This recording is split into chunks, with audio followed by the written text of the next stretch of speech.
The screaming laughter in the locker room masked the sound of pain. No one heard her at first. The tile floor was cold, the air heavy with perfume and hairspray.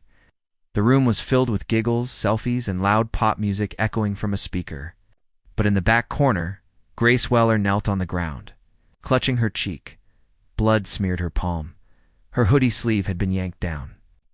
Someone had thrown her into an open locker door. The sharp metal edge caught her face. Asterisk, it wasn't an accident, and they weren't done. Asterisk, Grace was the quiet kind. 17, book-smart, soft-spoken, never late to class.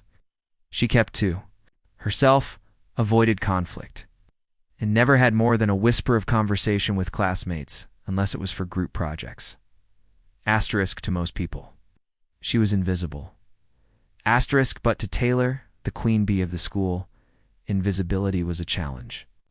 And Grace had done the unthinkable. She had accidentally overheard Taylor mocking a teacher in the hallway. She hadn't said anything, not a word. Asterisk, but Taylor had seen her. And in Taylor's world, perception was power. Asterisk, so the threats began to settle. At first, snide comments, tripping her in the hall, accidental spilled water, but Grace stayed silent. Until today, asterisk, gym class, last period. The locker room? Taylor and her two friends surrounded Grace, backing her into a corner.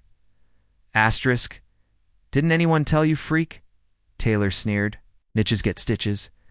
And with that, she shoved Grace right into the sharp, waiting locker door. The metal scraped. Down Grace's cheek, a long, angry gash. It didn't bleed much at first, but when she touched her face, the horror set in, and they laughed. Oops, one of them smirked. Asterisk, Grace ran. Past the benches, past the mirrors, out the back door, and down the hallway. Her face burned, not just from the cut, but from the shame, the betrayal, the helplessness. The nurse cleaned her wound silently, no questions asked. She offered an ice pack, called her parents, and filled out an incident report that would disappear by morning. Asterisk, Grace's mother was silent on the drive home. Her father didn't even come in from the garage. Grace went straight to her room, avoiding mirrors. Asterisk, she cried that night.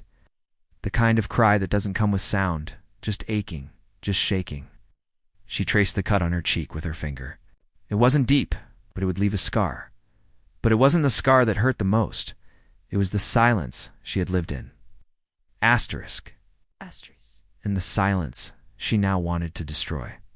What no one knew about Grace was that she had been training in Krav Maga with her uncle every summer since she was 12. Asterisk, her uncle had been in the Israeli military. He taught her how to defend herself, to read movements, to fight not for violence but for survival. She hadn't used it before, not once, until now. She didn't want blood. She wanted justice, respect, a voice. So Grace came up with a plan. Asterisk 3. Weeks passed, her scar healed, faint but visible. She didn't cover it. She wore it like a badge. Asterisk, she re-entered school with a new walk-straight spine. Eyes up, shoulders squared. People noticed. Taylor noticed, and that made her mad. Asterisk, but Grace didn't react. She just waited. Then came the spring talent show. Grace had never signed up for anything before, never been on a stage, never sat in the front row. Asterisk, but that day, she signed her name on the clipboard in the front office. Asterisk.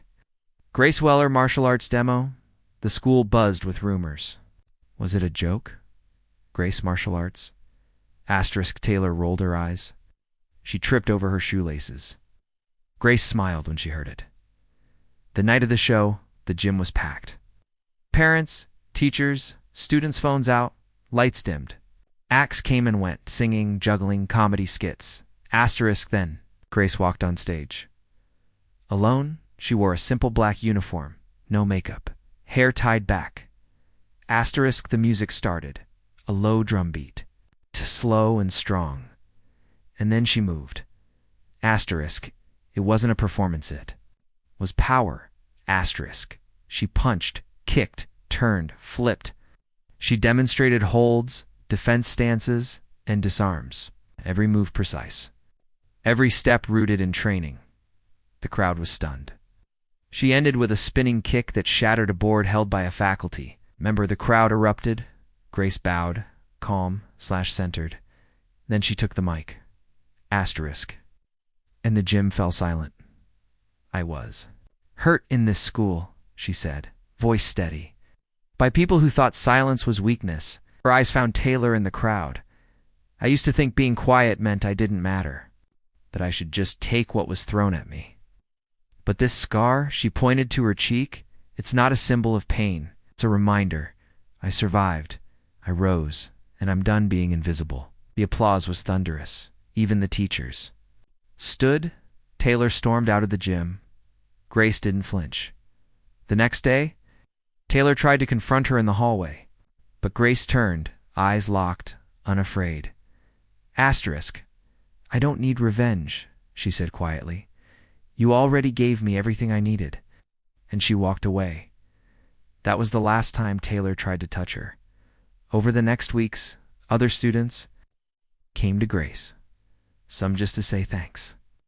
Others shared their stories of being shelved, laughed at, dismissed. She started a self-defense club after school. A counselor volunteered to join. Girls who had never spoken up were now practicing how to stand tall. The locker room became a different place because one scarred girl chose to fight back, not with fists, but with strength and visibility. Final message. They tried to silence her with scars. Instead, they sharpened her voice. They tried to humiliate her into hiding. Instead, they woke the power within her. And when she finally rose, she didn't destroy them. She rebuilt herself. Asterisk.